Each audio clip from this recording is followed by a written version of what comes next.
Monsieur le maire. Maire de la ville de Matari. Mais Matari. Avec son petit Eric Apap. Oh mon Dieu. Excellence à tout. Koulouki. Mbogaza Obeba. Viens ailleurs peut-être la babele. Non, viens ailleurs peut-être pour Asunga. Alors bandeko bote na bino nzambe pamela bino o wana bauti komona eza matu atu matobwana ex-gouverneur ya Bakongo oyo autaki kokima. Donc ye wana bomoni ya bino nyonso wana eza Afrique te. Oyo eza Afrique te, oyo eza Canada. Donc matu ye wana nakati ya Canada. Donc eza lisusu likambo ya Excellence. Monsieur le maire. Maire de la ville de Matari. Mais Matari. Avec son petit Eric Apap. Oh mon Dieu. Excellence à tout. Koulouki. Mbogaza Obeba. Alors bandeko bomoni ndenge bazokumisa moyibi oyo ayibi mbongo ebele ya Bakongo ye wana lelo aza na Canada. Bandeko na ulakisa bino image moko eza penza ya salite pona nani moto nani Jekoko oyo asali na kati ya Congo. Mais avant botala wana tokotana no oyo Angola.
Bandeko na ebite biso ba africain soki nani yango aluka biso.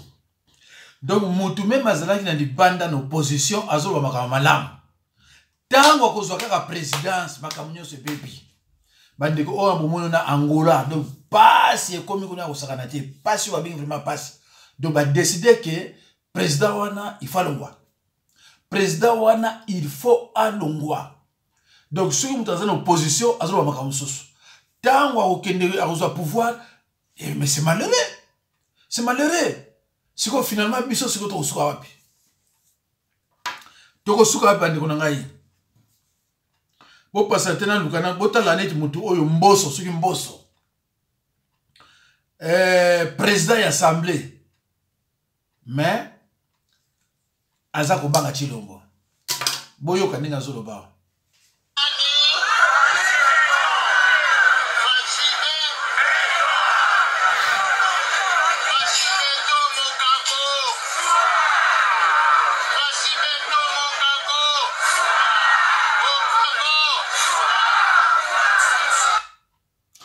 Bomoni bandeko wana mboso, c'est-à-dire président de l'Assemblée. président ya assemblée abanokanga ke Fati Beton c'est que bandeko mukileza susu ndenge kwa kozala te eza mawa pona biso ba congolais mawa pena ya mawa donc na kolukela bino bon oyo na sena lakisa bino ngo nani Atuma Tubwana tango akomi na Canada donc après avoir volé na kati ya RDC soki IGF ba dénonçaki ye alobatiki l'état vraiment à se préparer à kimana ye na Angola ti akomi na Canada badeko nanga ombo kapita ndenge nini jamais mutu akoki mutu jamais akoki koyiba mbongo bokangi ye a rembourser non toujours okaka ko akimi merci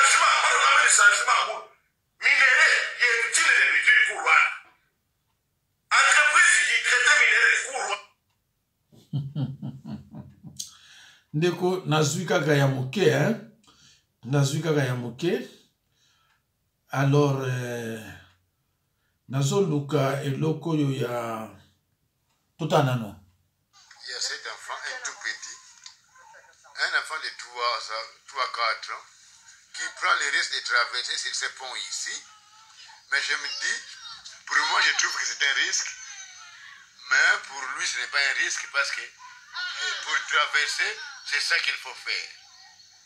Voilà un pont si long.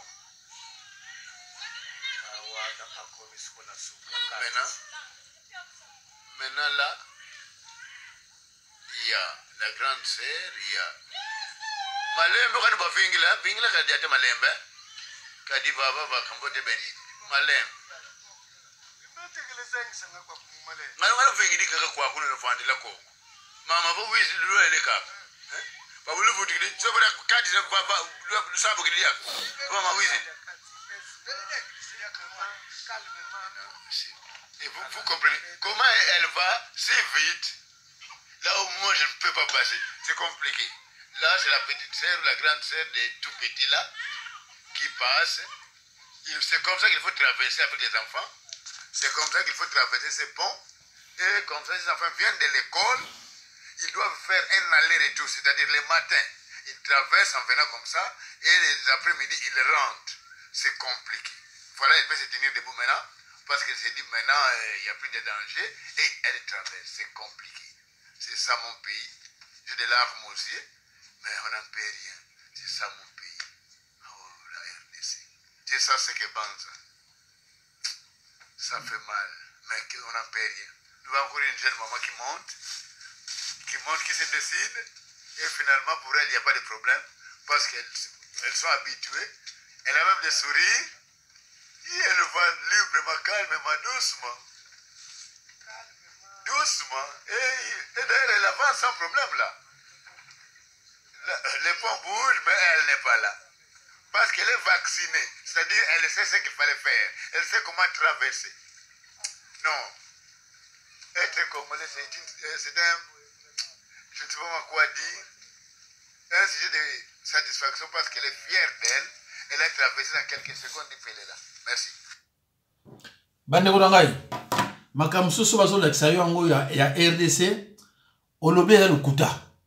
Mais eza lukuta te za ba réalité oyo ngana bino to sa komona. Bande Korangai na yebite pe vidéo so botala yango. Na yebisa bino ki na uta osala vidéo moko ezaki bombe. Donc avant et comme na YouTube balongole on les sous donc balongole yango donc bino to landa ngai o ba rota la nini vidéo oyo soki bomoni na sali vidéo na tie na ngai titre kaka ya ndenge wana lukoko to na kati o mona ndeba ka malamu parce que soko zo zela kana tia ba titre to na chaka wana eza pasi titre wana na tiaki yango en verti ya ba vérité oyo ba vidéo batindela ngai mais bande kodanga balingi te kenga na lakisa yango batu nyonso lukola bango balobaka na bango balakisa ba image te eza problème te mais ba image oyo nga batindela nga kotinda so batindi na bitikela lakisa peuple alors songa na lexi peuple na interpeller gouvernement bango bazo sepela te mais soko landi bien na finga te na lo ba ka mo mabete alors bandeko totala nano awa Jezeko soki na omona ye awa non totala moto ava totala Jezeko ola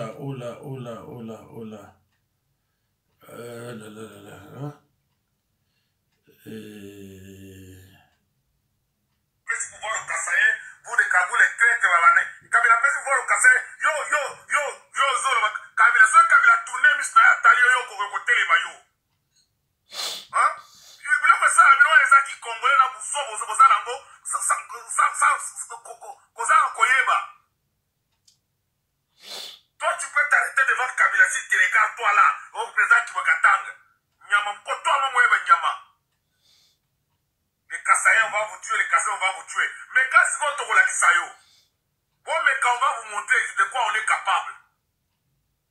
Pour Kisabino, on s'est préparé il y a longtemps. Nous, les Kassaïens qui connaissent comment vous raisonnez, on s'est préparé là il y a longtemps.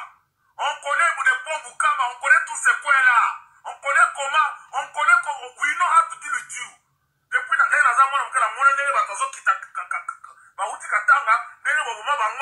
nous, on s'est préparé, on a aussi une milice, on a tous la milice Kakasaye, ce qu'on est je te forme aujourd'hui. On a fait président de la milice Kassaye, Naï. On a collecté que tout la milice Kassaye, aux autres Sakana, dans qui sera yo, tout place wana, yo, Kokima, yo. On commande à Kamomona Tei. Tellement militaire les bandes en boca donc quitte la place où on a tout ça la Congo tout ça qui met à la Congo mais on est militaire on va descendre là-bas on va t'assassiner on va t'assassiner à la distance on ne doit même pas discuter avec toi là un imbécile un électeur on va dans un villageois mais ça qui m'a on va dans la pierre posée à l'autre côté on sait que nous disait on profitait là des ordres. Tu veux créer des ordres. Des ordres.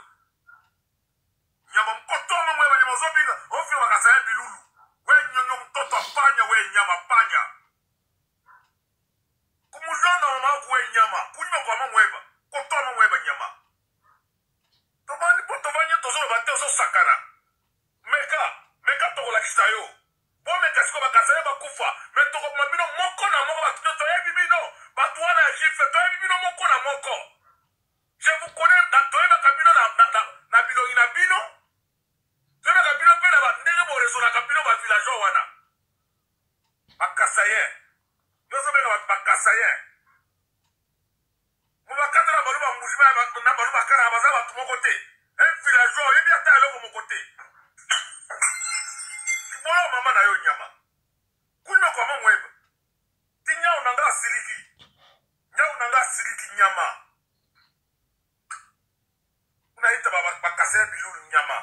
imbécile, mal élevé.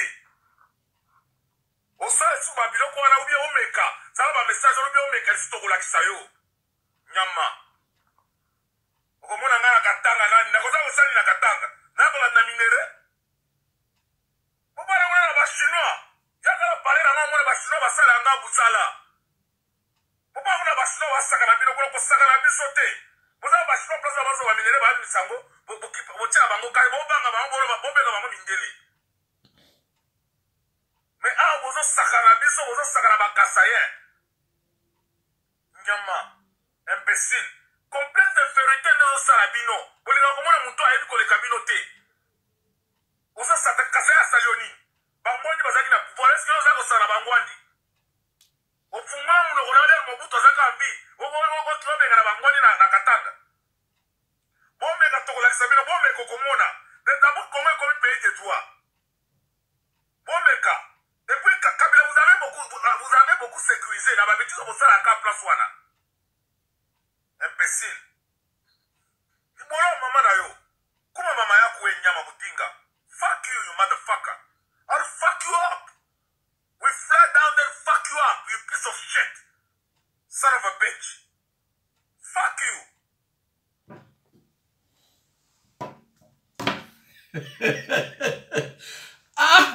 nzambe tokomona. Donc oyo aza Kasaye asilikili ba Katange. Bon, likolo eza na Katange na Kasaye. Bango nyonso baza baluba. Donc moyen na kota makambo na bango ezate. Moyen pe na tia commentaire ezate. Voilà. Donc oyo bakotia commentaire batia commentaire. Alors nazo luka iloko ya ndeko nani Jekoko asali soni. Jekoko ba pese bambongo akabolaka pa ya peuple pona peuple a manifesté. Donc ba pese Jekoko nani un ancien député. Un ancien député, il faut pas pesa mbongo pona a distribuer. Eza mawande konangai. Na yebite soki tolanda ye eza yango yo.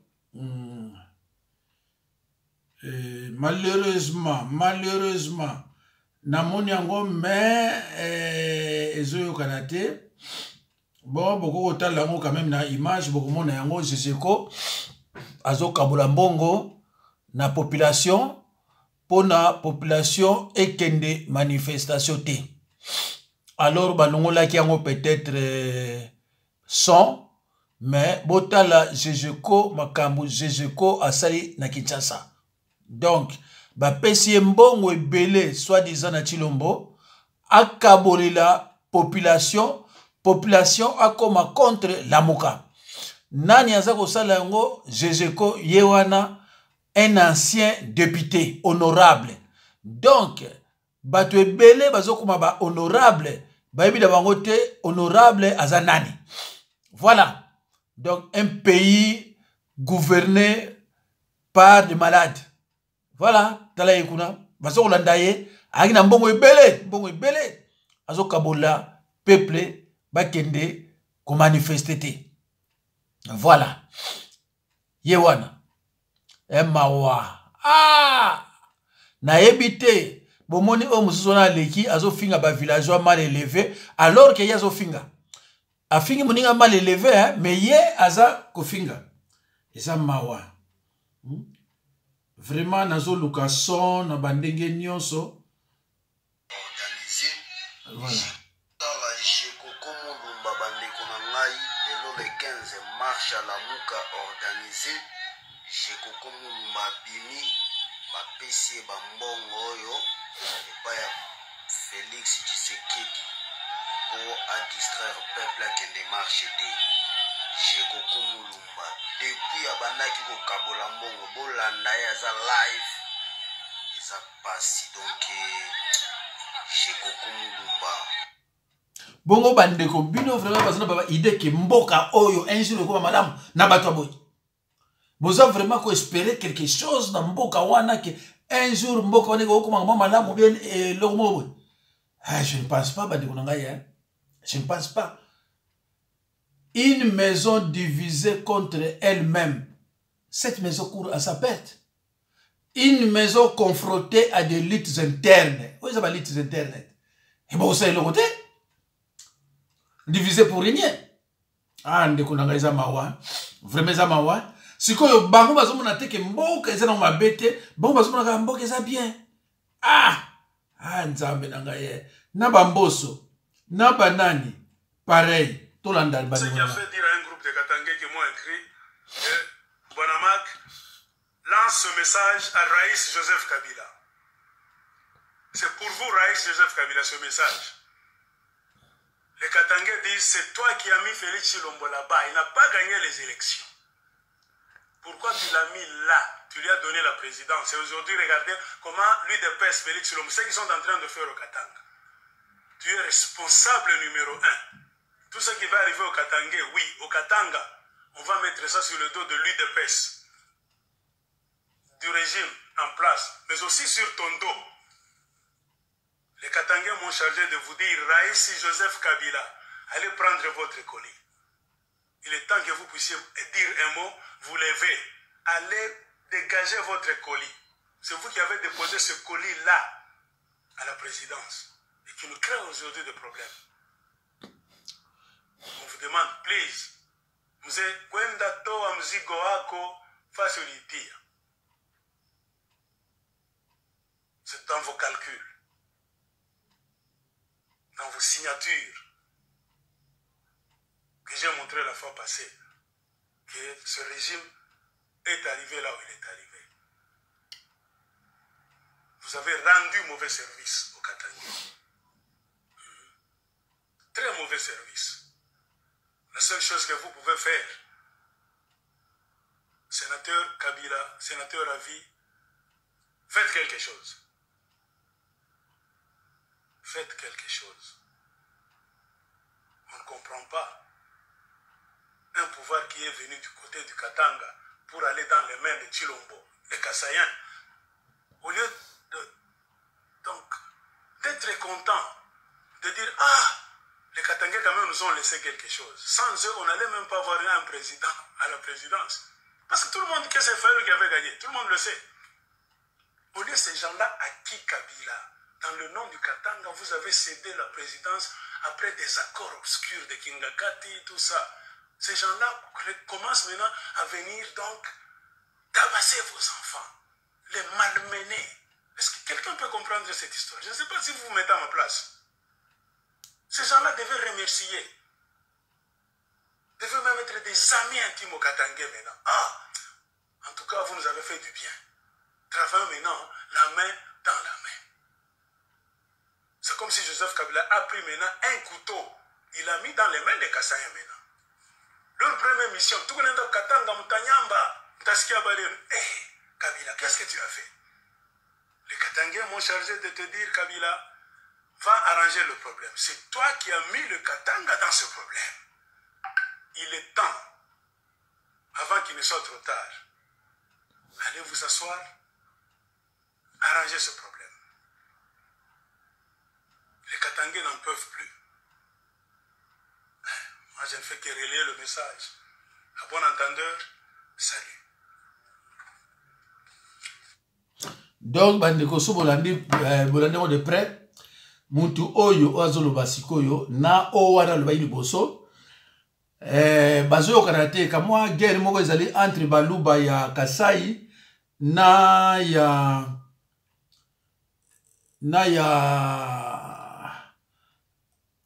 Katanga. Donc ça ne va pas. Mais bandeko nani na yebisa bino eloko moko liwa ou prison eza na mukongo ya Fayoulou na Muzitu. Liwa ou prison eza na sima mukongo ya Martin Fayoulou na Muzitu ya maloba mosala na Nzambe bo zwa numéro oyo ya téléphone. Et c'est sérieux.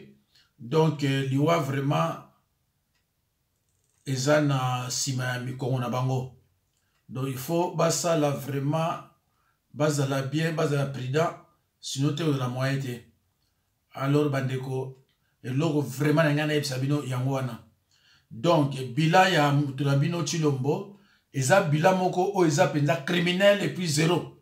Mais balingi batu ba le baté. Moi je suis français, j'ai le droit de dire que je n'aime pas Macron. Alors mutako sala ngama be azate parce que naza na droit wana ya koloba ke na lingi na Macron te. Mais na bino droit wana nde ezate. Soko lobi ke nga lingi Chilombo te a babandi ko créer yo sikoyo ba problème. Allo bandeko tout la langue oyo. Un vieil homme de 84 ans? Hein? Mais enfin, mais vous embêtez la liberté, vous perturbez la liberté des gens, c'est quoi ça? Non, non, on ne discute pas aujourd'hui, on parlera une autre fois. Demandez à vos hommes de dégager l'entrée, s'il vous plaît. Demandez à vos hommes de dégager l'entrée, s'il vous plaît. On va y aller. On en parlera une autre fois. Mais sachez une chose, le combat que nous menons, c'est aussi le vôtre. Vous devez le savoir. Quand vous tirez sur nous, vous nous faites du mal, vous voyez pas que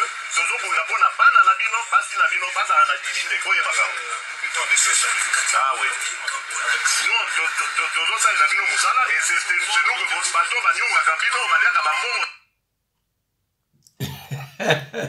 nayebi te so boyoki nini ezoleka mokongo bozomona ya Tshilombo d'après ye ntango azalaki na opposition alobi tozobunda mpo na bino mpo na bana na bino mpo na bakoko na bino boyoka lisusu. Mais vous embêtez la liberté, vous perturbez la liberté des gens, c'est quoi ça? Non, non, on ne diffuse pas aujourd'hui, on parlera une autre fois. Demandez à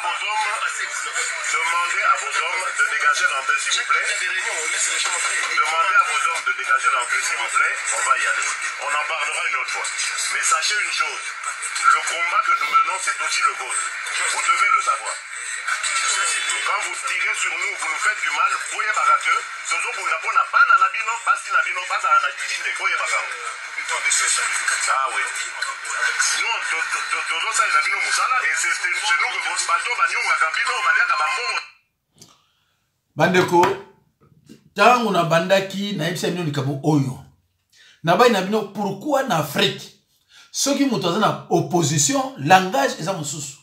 Soki a longwe une opposition a eu pouvoir, langage peut ekomi mususu. Botela Tshilombo makabazo loba, o abandai ko loba, na lelo. Ça n'a pas de rapport, ça n'a aucun sens. Makambo o Tshilombo bana loba liboso, na oyo azo kosala lelo, mais ça m'a mingi. Tshilombo bilan na ye eza vraiment négatif. Tu éviter ça bilan mosusu to comparer on a banani. Parce que ye tawana na Belgique a confirmé que rétro commission za nango nini te ki moyibi. Donc na ye na Mobutu loba ke boyiba na bino boyiba me boyiba ndambu. Donc so yibi 100 millions et za nango par rapport à 1 milliard. Donc na Mobutu na Tshilombo même langage. Ndeni mboke ke liboso. Bande ko nga ndeni mboke ke liboso. Tota na bande ko na biso mongo soki ndenge ni.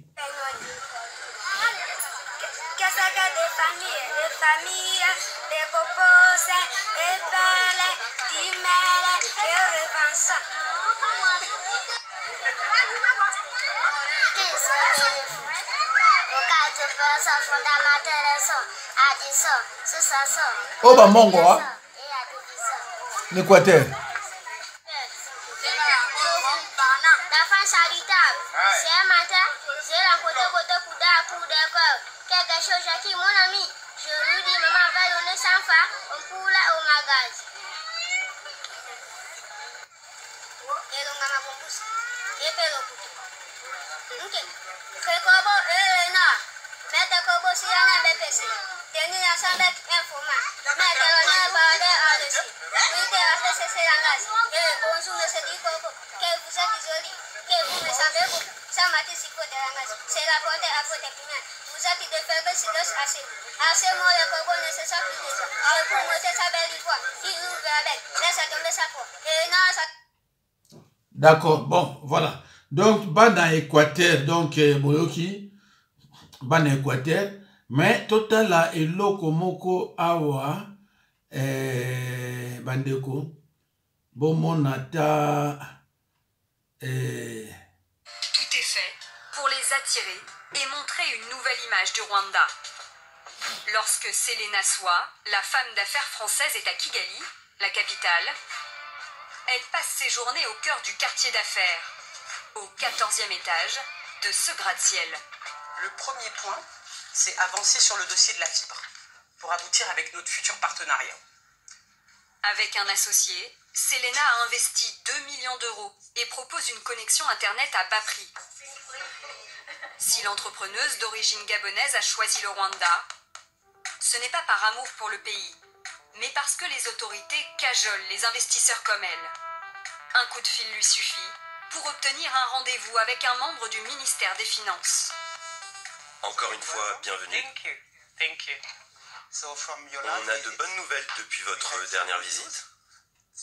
Comme en un sens, vous êtes une start-up, pour tout investisseur qui va vous aider avec des levées de fonds, par exemple, on a un nouveau système qui a pour but de faciliter leurs investissements. En fait, ils pourront désormais bénéficier pleinement des profits.